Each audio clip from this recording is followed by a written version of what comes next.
I'll be honest with you. I still remember. This is going to sound so weird.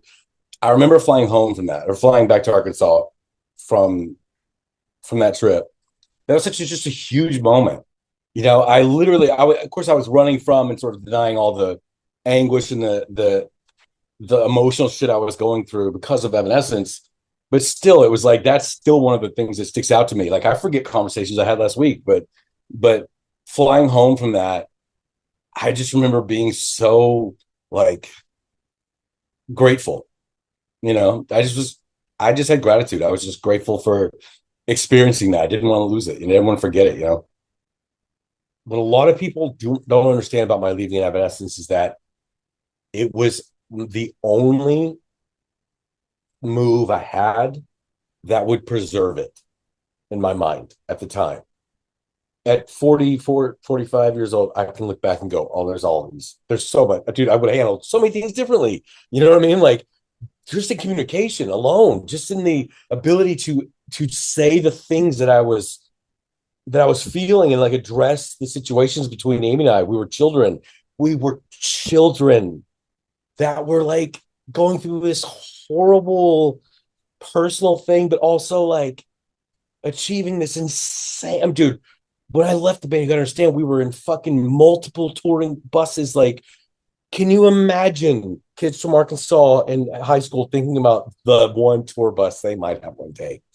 And then we have discussions where it's like, is my tour bus going to be in the same country as her tour bus? At the same time, like, that's insane. Okay. So let's put aside, like, for a moment that no one could have made a great decision there.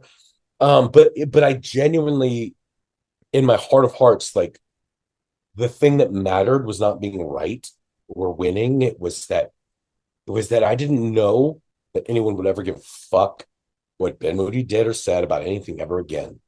No, there was no confusion in my mind about who the star was in our band or whatever. It's like everything was very clear in that moment. I might have had some flights of fancy before that, but in that moment it was clear. And so I didn't know what the future was going to hold. I certainly had nothing ready to go. When you have a perception of the room that's different from everybody else's, and you don't have a context for that, it makes you feel wrong, broken, alone. So yeah, it was this unbelievable dream come true, but it was lonely. It was isolating and it was terrifying, and it gave me the resources to do terrible things, which I did. You know, I did because it was supposed to fix everything. This was the dream come true.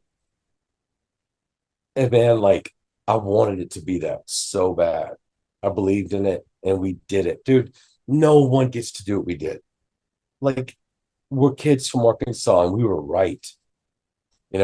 This thing that we fucking were so convinced of, and everyone was like, I mean, great, but be realistic. It's like, no, we were right. Other people feel this way.